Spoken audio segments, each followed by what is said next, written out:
You know what I'm saying? Star.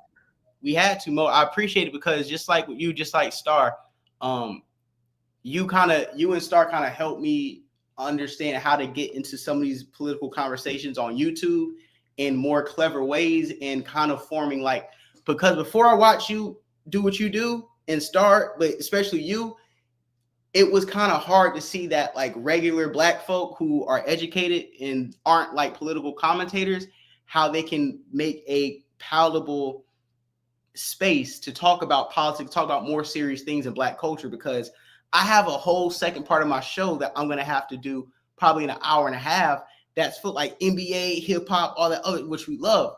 But people like me, you, in the black people and a lot of people in our audience, we have more serious topics we digest throughout the day where, yeah, we have big topics in black culture, but a lot of these things are world issues, geopolitical issues, economic issues that we need to be discussing amongst ourselves, just like the other cultures are discussing these things amongst themselves, because these things do have an impact on us.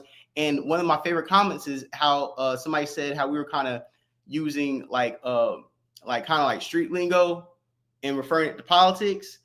And I think that's very important sometimes because, like I said, we can lose a lot of people that need to hear this because we'll be so far into legal or political jargon, it doesn't translate. So for you to be able to kind of still build the bridge from how much knowledge you know and still come on my platform, and it's not like you're going over my head, and we're able to, like I said, connect the conversation to people who this is the first time watching this, or this is the first time getting update with news, is what's important. If this is the first time people watch the JD Vance Trump conversation with Ukraine, or this is the first time people seen the Epstein or the Mayor Adams, I hope that me and you did a great job with explaining these things to people so they can understand, and they didn't have to go to some of these white spaces to get the same we just gave them.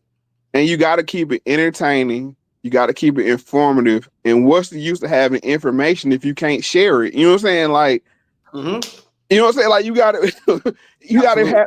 to have the conversation where it doesn't get boring and stale, but at the same time, anybody can walk up to it and take something away from it. So that's why I always try to, with my tweets or either saying how I present my content, and when I come on here, it's just like, yeah, we could talk about high level stuff, but because it's for real, they, all of them gangsters. At the end, let's just keep it 100.